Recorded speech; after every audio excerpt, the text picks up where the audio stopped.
Suppose you say Hitler wants to attack India. You say, oh, let us be calm and think about it and see how we respond and we, show ahimsa. It will not work. Hitler would have come in and knocked you out, killed you all. So the context will decide how you interact. Suppose the context is such that you can resolve human conflict in a humane manner, even if somebody cutting across you, in a humane manner, that is the best preference. But in some cases, as you are asking, your own kind of, your life may be threatened. So you can't say, oh, I'll do it in a very humane manner. What humane manner? You too you are divine. You must protect yourself and stand up if necessary and take up arms. This is Bhagavad Gita. So I'm not saying there is, we just at every instant, pull out your sword and fight and all that. I'm simply saying, look at the context. If you can resolve human issues, human conflict in a humane manner, we prefer that. But if you feel that you are being threatened, your life is being threatened or your family is being threatened, surely, unless you are really a weakling, kind of a wimp, you should stand up and suppose you get killed in the process. So be it. You must stand up because you are divine too. Your family has to be protected, and who is going to protect it? So you have to stand up. In certain circumstances, you have no choice but to stand up. But now in the ordinary sense, when somebody cuts across in my, this happens to me all the time in London, getting very aggressive.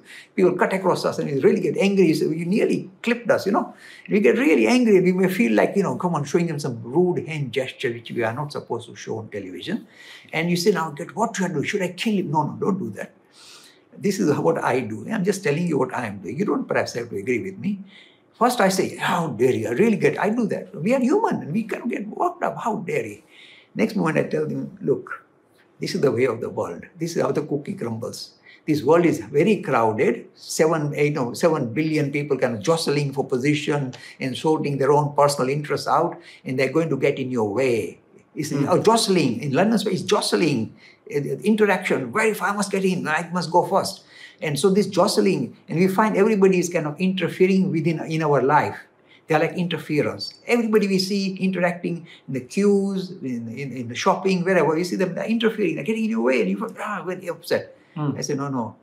This is the way the cookie crumbles. The world is becoming very crowded. There's jostling. There's a lot of jostling, a lot of pressure, a lot of shoving. So when that happens, have this attitude that I'm trying to develop for myself, is to say, all of them are reminding me that they are here and I am here, and we are both here. We exist. Existence is the foundation. How we exist, how we misbehave is something secondary. The most primary thing is, look, I exist. Is reminding me I exist in a very nasty way. But still, when I think like that, then I smile and I can look back and say, okay, let it be. This is how the world is.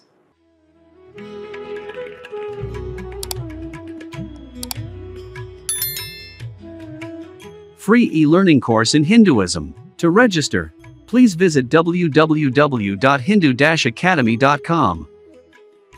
Talks on Hinduism. Sponsored by People Care. Encouraging caring for the elderly in their own homes. For more information, please visit peoplecare.com.